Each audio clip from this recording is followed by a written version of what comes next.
good evening, good morning. We seem to have a technical problem here. We're supposed to have a live stream, but we've had some technical problems. We'll have to sort it out. Maybe from next Saturday onwards, we'll be able to have the live stream discussions. So today, all we'll be doing is we'll actually record this one and then stream it later on. So, Benjamin, welcome to the program. Good day to you and good day to our viewers. Good. Well, we can talk about what happened, some of the big issues that happened during the week. And to me, one of the big issues was the giving away of 102 vehicles, new vehicles to army officials with a promise of topping that up in the next few weeks to make it 700 new vehicles. And then Themba Mliswa boasting that Mnangagwa is buying the loyalty of the army. That is a truth that cannot be denied. I mean, to be quite honest, Mnangagwa has been spending billions of dollars every year buying the loyalty of various people, from buying chicken in for the ordinary Zimbabweans, passing them around, right up to giving the 40,000 US dollars housing loan for the MPs and senators, right up to $500,000 US dollars to the ministers. So this is nothing new. What do you think, Ben? My first thought would be I think Zimbabwe is no longer under sanctions because I mean now we are spending very healthy on luxury goods that basically don't add any value to the economy whatsoever. You know, you look at how Zimbabwe is in terms of infrastructure development. You're looking at our health care. Just a few, days or weeks back, they managed just to give 10 ambulances for the whole of Zimbabwe. Imagine. But here they are, they can spend 100 plus because this is not just recently, they also gave the women's league vehicles. They have given war veterans, they have given soldiers now, and they're promising another extra, 600 plus vehicles. All that will not be adding any value, to the community of Zimbabweans. So my question is, and I think Themba Mliswa would have answered it very clearly. It's bribing. ZANU PF has been doing this since 1980. The moment Mugabe came into power, the first order of business was to change, vehicles from what Smith's government was using, the Peugeots, straight into limousine Mercedes Benz, to bribe and make sure that everybody with something to do with ZANU PF and influence is hushed. So unfortunately, this is the regime that we have, where the priority is to keep power at all costs and screw up everybody else, the citizens who desperately need, services delivered because they are paying, they are taxpayers. It's unfortunate. Yes, it is most unfortunate. And It is tragic. I agree. We've been complaining about uh,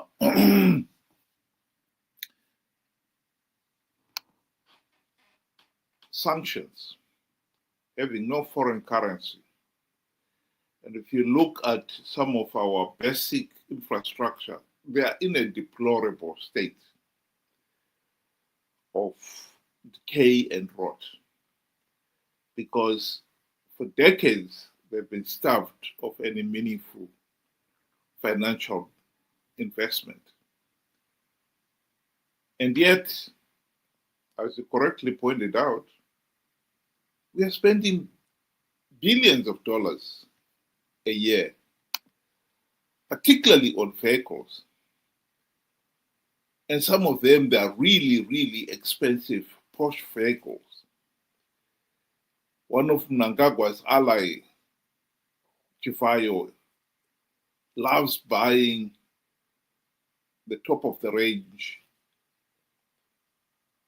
Mercedes-Benz, Rolls-Royce. He said to himself, this doesn't make any sense. The country is failing to supply clean water to the people. Hospitals do not even have medication. Schools are in a deplorable state. And yet, with money to spend on luxuries that are way above. You say to yourself, why would anyone want a Rolls Royce in a country like Zimbabwe, where the roads are in a deplorable state?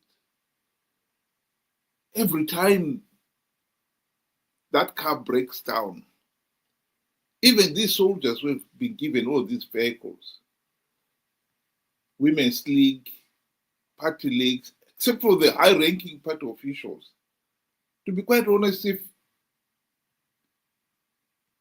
that car requires a service, most of those people do not have the money to carry out the service.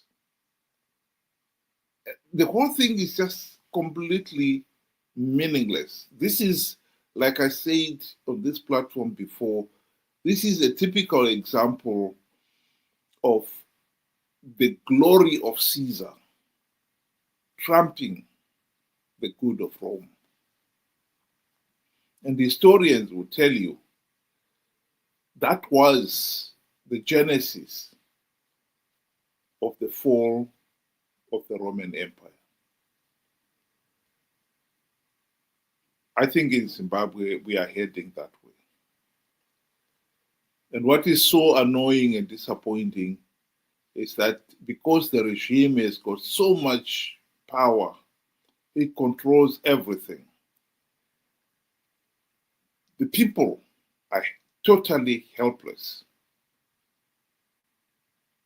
We only sit and watch and twiddle our thumbs.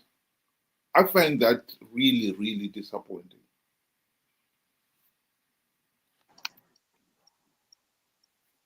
As the people of Zimbabwe are, busy calling out for, people to think outside the box. That is, the perfect excuse that we have come up with. We need to think outside the box. I mean, this is not, deja vu or a bolt from the blue. This is obvious corruption at its best. This is, bribing, to stay within power. We all know that the ZANU-PF is imploding from within. Their factional battle is intensifying by the day. And through the years, ZANU-PF, once there is this kind of squabble within themselves, they have given out, freebies to their members, top members, to buy loyalty, to take, sides within the factional battle. It started with the $50,000, $50,000 that were given to the war veterans back in the 90s. It started in the 80s when, Mugabe took over and he dished out limousine bands to all ministers and so forth. And it has even gone as far as giving the opposition, you know, two vehicles. Parliament, parliamentarians now have two vehicles instead of one. They have been given two vehicles. On top of that, they are given housing loans. On top of that, they are given stands. So now, loyalty has been bought within and without. And for most Zimbabweans, I believe most are very clueless at what needs to be done. Most Zimbabweans out there really don't know what free, fair, credible elections are. More so, how to even achieve that. So we have gotten to an extent where we're encouraging each other to say, let us think outside the box. So whatever you, you know, solution that you offer, it seems to be outside that box. So really, when you look at it, we are going nowhere, and we are going nowhere fast.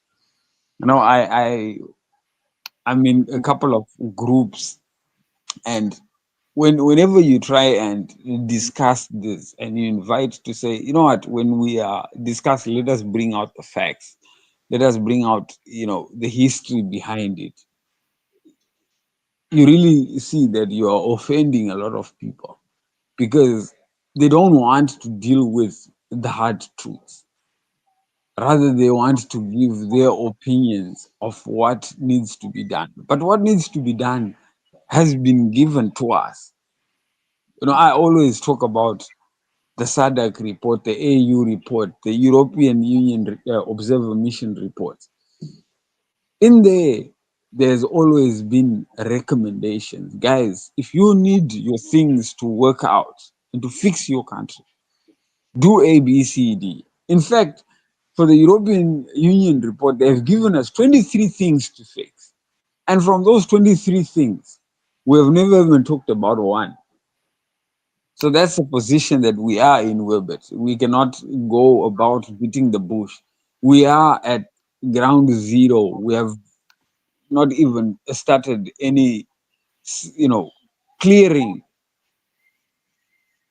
The clearing is not even started. We are just there thinking outside the box. I totally agree with you.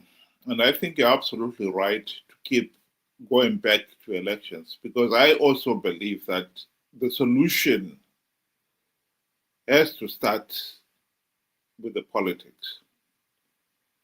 We cannot address problems like corruption as much as it is the cancer that is killing the country, as long as ZANU PF remains in power. ZANU PF has failed to address corruption because the ZANU PF ruling elite are the chief beneficiaries of the corruption and mismanagement. We're talking about billions of cars being spent, dollars being spent on buying cars to buy loyalties from various groups. The money is coming from the wholesale looting that is taking place. And therefore, then they cannot stop the looting because if they did, they cannot buy the loyalties of those people on whom they depend to stay in power. So it's a catch-22. ZANU PF would never reform itself out of office. And as long as ZANU PF remains in office, corruption, mismanagement will remain. So I agree with you. The solution has got to go back to elections. How are we going to remove ZANU PF from office? And we have stated it on this platform many times, that we had the golden opportunity to do so during the GNU of 2008 to 2013. Monge Tsvangirai and his colleagues failed to implement even one reform. What next? Well, we've had the opportunity to stop participating in flawed elections so that ZANU-PF can be denied legitimacy and forced back into another GNU. It is the opposition that have stubbornly insisted on participating in flawed elections, knowing fully well that the process is flawed, knowing fully well that by participating they are giving ZANU-PF legitimacy. But it is also the people themselves who have been naive and gullible. So naive and gullible, they believed Chamisa's idiotic lies about winning rigged elections. We can and we should stop participating in these flawed elections. ZANU-PF would not survive if Triple C had not sold out during the GNU and in participating in these flawed elections. Participating in flawed elections is a serious weakness on the part of the people of Zimbabwe. And we cannot overemphasize that point. That until we wake up to the reality, to accept that MDC, Triple C have sold out on reforms and they've been calling us to participate in flawed elections out of greed, we are never going to get out of this mess. Ben, do you want to give your closing remarks? In closing, I would want to say, if they had not come out, if the opposition had not come out on their own to state that, participating in rigged elections was a meaningless process, because the election itself is so flawed and so illegal that the only logical step was to withdraw. I would have said, whatever we are speaking right now is our own opinion. This is not fact. But the fact that they came out and said it, openly, it means that they know that whatever they are doing is not right. And it will never add any value or meaning to the Zimbabweans or to the ordinary Zimbabwean out there. And they went ahead and said the reason why they continue participating is clearly out of what can I benefit. And many a times we have even seen members of parliament, throw Chamisa under the bus and say, we are not going to follow you, whatever you're saying, because you lost the election. We used our hard-earned money to campaign for these seats, and we have won them. So it is our right to take up the seats and also get our money back. It is very clear that participating in rigged elections is not for change, but it is what can we salvage for ourselves, what can keep us going. And every time when we are speaking about this, it reminds me of Margaret Bongo, who puts it very, very clearly. So this has become a business for both ZANU-PF and the opposition. Participating in these elections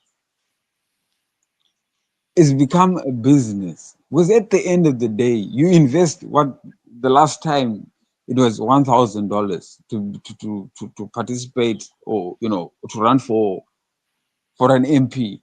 And the moment you win, you are getting 70 times your money back. The first thing they do is give you a car, $70,000 car. Now there are two. I guess, you know, we are going to find there is going to be a bigger battle, plus loans, plus what, you know, the other perks that come with it. So ZANU-PF has already secured that the opposition will continue participating, will entice the people to say, no, we are going to win big this time. But the truth behind is that, you know, like how this cartoons, you know, pictures it. ZANU-PF Mnangagwa have dangled little goodies, and the opposition have taken bait to this thing, and they will scramble for whatever they can also get their hands on. So it has become a business for them. And as unfortunately, like we were talking, the people of Zimbabwe seem to be very naive to the facts. They don't want the facts. Rather, they would want to go with wishful thinking, hold on to straws, give them a mirage, and they will run after it. And unfortunately, we are in this mess, not because of ZANU-PF alone, not because of the MDC or Triple C alone, but because of us as well. We have failed ourselves. Thank you.